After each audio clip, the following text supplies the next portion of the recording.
guys, it's Paul Myers, licensed counselor, owner and lead therapist of Intentional Counseling.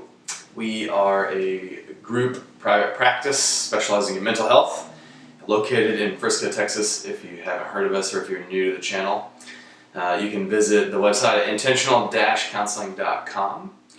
And today I'm going to cover a very interesting way to look at your social life and to build a social life, develop a social life, and look at it in a very healthy way so you can make good decisions.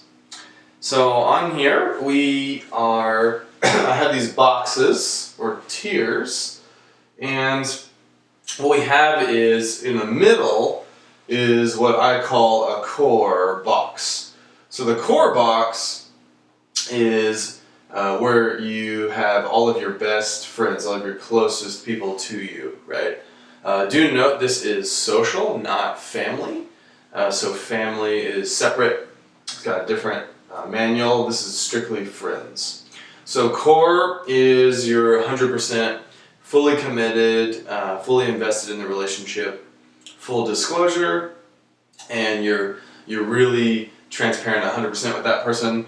And they're the people that you really lean on, get advice from, get support from, and connect with on the deepest level. So that's the deepest relationship you can have with a friend, is a core relationship. I put 100% because that's your level of investment into that relationship. Okay? You can have about 5 of those. They just take a lot of time. Core relationships take time to maintain because it's very deep, very valuable, very important to you. And you can have about 5 just because of the amount of time that they require.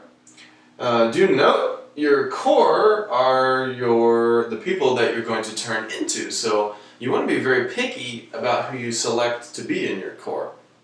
You want them to be very high quality individuals. You're going to turn into the people that you allow into your core. And so usually you want to select that based off their character, morals, values, their faith, and their positive attributes as to what they're bringing to the table. You want people you want to be like and turn into. No one is perfect. Everybody has flaws, so keep that in mind. But you want someone who is very mature, takes responsibility for their life. Then we have close relationships. It's like a second tier. So important, deep, meaningful, healthy, good. But they're just not core. They're just either they're not quite there yet, or maybe there's something about them that makes you hesitant or apprehensive to put them in core, or your core is already full.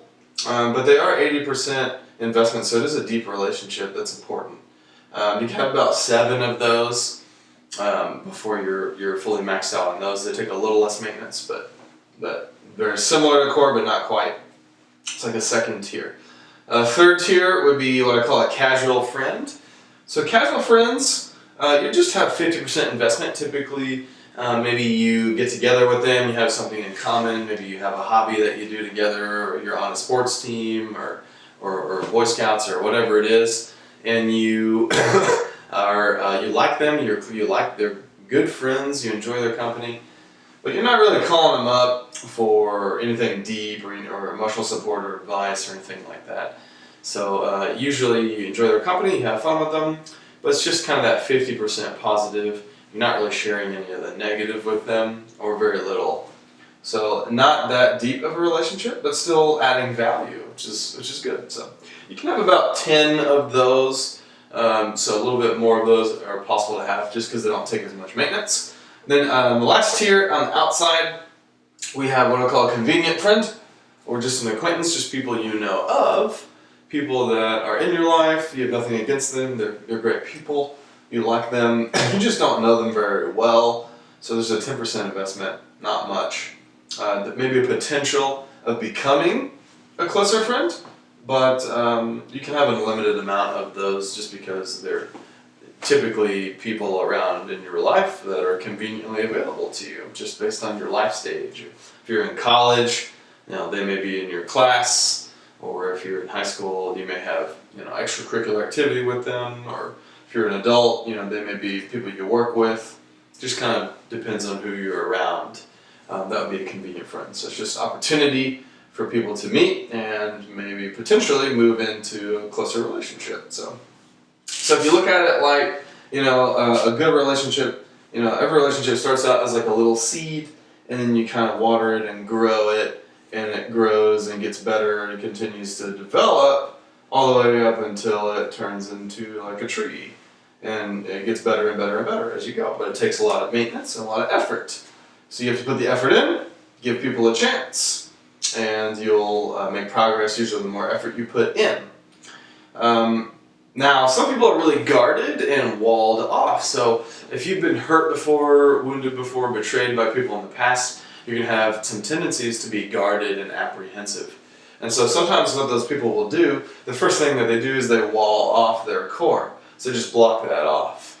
And if you block off your core, what they're doing is they're trying to protect themselves from being hurt, which it has that effect.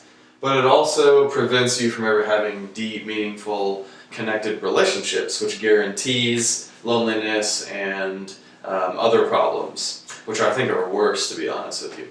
So if you have some guardedness, would encourage you to tear your walls down, give people a chance. Definitely be picky about who you let in, especially your core, because they have a lot of influence on you, and so you can be selective. But you definitely want to be open-minded and give people a chance and water your relationship so that it can develop and you can have a fully built diagram. The goal is to fill in the middle and then work your way out so you have people in each section and potentials. So, okay, so that's it. That's just a quick, easy view on social life. If you don't have a lot of friends, or if you're trying to make more friends, or maybe you have too many friends and you have to prioritize them, it's good to reevaluate this based on where you're at in your life periodically, and to be wise about your selection of friends. The Bible talks very clearly about how if you choose the wrong friends, it can really corrupt your morals and water you down and make you worse rather than better. So you definitely want to pick people that make you better, not worse, that you don't have to compromise your values for, and that are going to sharpen you and develop you as a person, make you the best version of you possible. All right, guys, if you have any questions, comments, we'd love to hear from you.